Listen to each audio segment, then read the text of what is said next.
Hey, how's it going? It's Grant with the Garden of Eden. And this past weekend, we had a special speaker at our local aquarium club, the Aquatic Club of Pasco County, where Kevin Kelly from Brooklyn Hardscape came all the way out of Seattle to fly down to Florida to do an aquascape demonstration for our club. And it was really informative.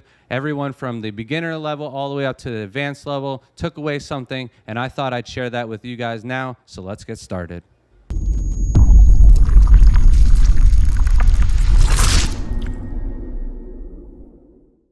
All right, so Kevin showed up with most of the hardscape already finished.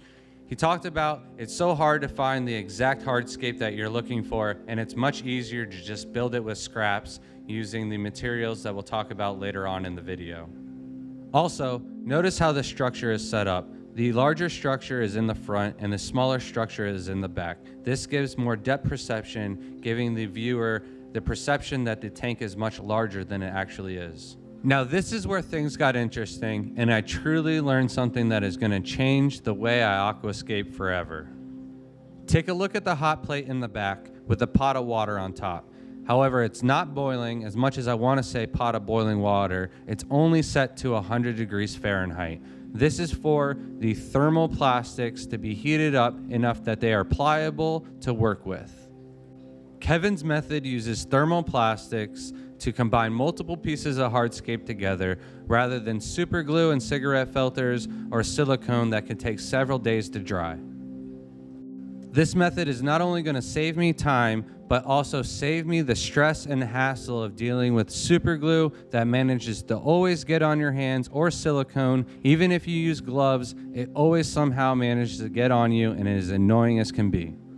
And I want to give a big shout out and a huge thank you to UNS for supporting our local club. They donated the entire setup so that way we could raffle it off to our club. We raised over $300 for the club. I think the club really enjoyed Kevin's demonstration. Anybody who wanted to could come up and feel the thermoplastic, mold it themselves, and if they wanted to, participate in the hardscape themselves. Now it's time to attach plants to the hardscape. Kevin uses ADA moss thread to tie the moss down to the hardscape that it'll eventually dissolve in the water by the time the plant's attached to the wood. And to attach the Boost and the Anubis, he used a Gorilla Glue brush, and remember, a little bit goes a long way. And this is also where the talk got a little bit more personal. The main club focus was on the auction. Our club is so big that we'll have over 400 bags sometimes, and we only have limited time at the VFW. So Kevin continued to do his thing on the side where people were able to ask him questions and get a little more hands-on with the aquascape themselves, while the club meeting can continue on and get done with their talk as needed.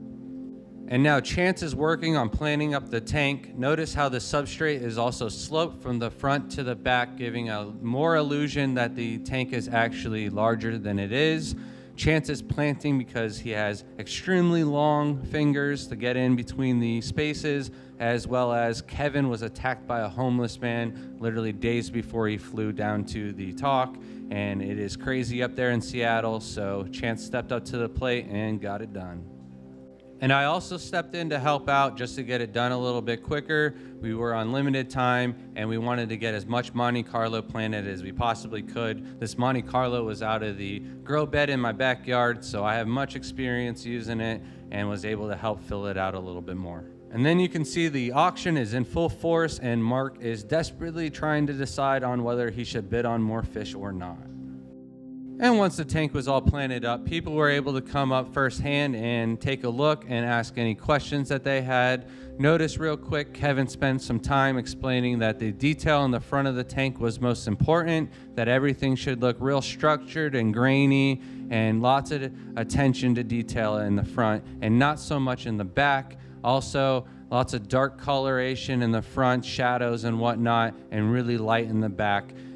Those two things together were going to add even more depth to the tank, making it look even larger than it was. And John was lucky winner that took the tank home. And you can go check out his channel, Mermaid Farms, John J. Hopefully, John, you'll throw up a video of the tank when it's updated a little bit and had time to grow out. So I'm in charge of having speakers come down to our local club, and it is my pleasure to be a good host and show people around our local area. I am blessed to have two great bodies of water right in my backyard, Weeki Wachee Springs, as well as Eagle Nest. Eagle's Nest is an easy drive too, so we packed up the car on Sunday and headed out to do a little bit of exploring, showed them Eagle's Nest, as well as went through a bog. I should have got some video of that because I definitely almost went in the drink with my crutches, went all the way down to my hand, and decided not to go that way anymore. But we did find some really rare, neat plants, and it was a great experience, and I was happy to have everybody come up just to see Kevin's talk. It's nice to have you guys out. And as always, thanks for watching, and we'll see you next time.